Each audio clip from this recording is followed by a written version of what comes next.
No, vzhľadom na to, že sme podpísali memorandum o výstavbe v izolačnom stredisku, tak sme urobili taký, by som povedal, ďalší krok v tom, že nakoľko musíme vyriešiť tých 6 rodín, budú zotkakované 6, lebo nie všetci budú asi uspokojení s bývaním, ale teda minimálne 4-5. Sme sa rozhodli teda už avizovanú plochu túto príbytovke, že by sme postavili nájomný dom s tým, že tak, ako to máme v uznesení, všetko financuje spoločnosť, ktorá podpísala memorandum, spoločnosť ROD, až po územné rozhodnutie a potom následné povolenie. Čiže proste všetko, čo sa týka až do vybavenia stavebného povolenia, bude robiť financovať všetko spoločnosť ROD. Zakúpenie projektovej dokumentácie, dopracovanie projektov, lebo elektriku treba dopracovať, územné rozhodnutie, vybavenie inžinieringu a tak ďalej, aj čo ešte?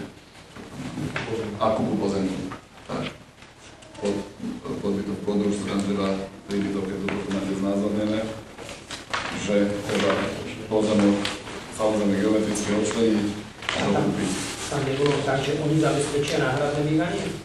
No tak zvolili sme túto formu, že oni financujú. Už sa píše, že kúpuje od spoločnosti ROD.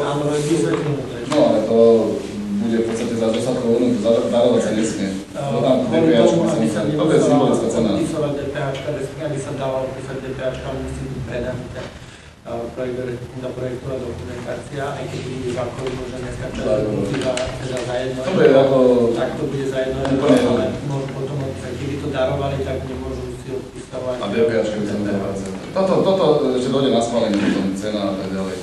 To sa bude schváľovať. Jedná sa o takú, by som povedal, rýchlu akciu, lebo do 1. januára, 1. týždňa v januári by sme mali mať aj stavebné povolenie, územné rozhodnutie, stavebné povolenie, ešte dokonca aj výber dodávateľa na stavbu a podanú žiadosť. My sme získali čo najviac bodov, aby sme získali úver zo štátneho fondu rozvoja bývania a poprípade dotáciu. Čiže v tomto kole to mestskú časť absolútne nič nevystaví.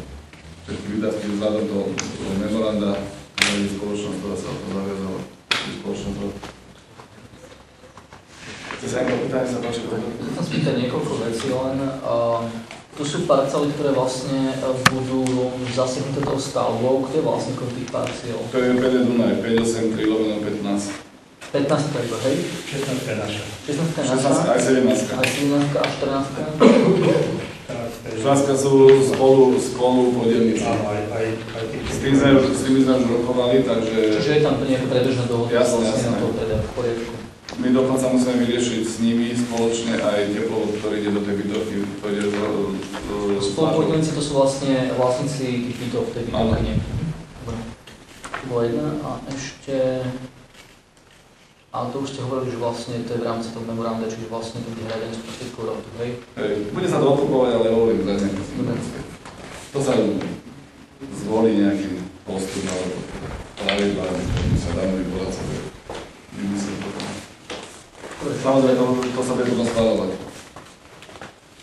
Takže ešte sa bude len o to, aby sa zámer odsúhlasil. Dobre? Kto sa chce ešte opýtať? Nemá nikoho prihláseného, tak poprosím náhodou komisiu. Snáď sa páči.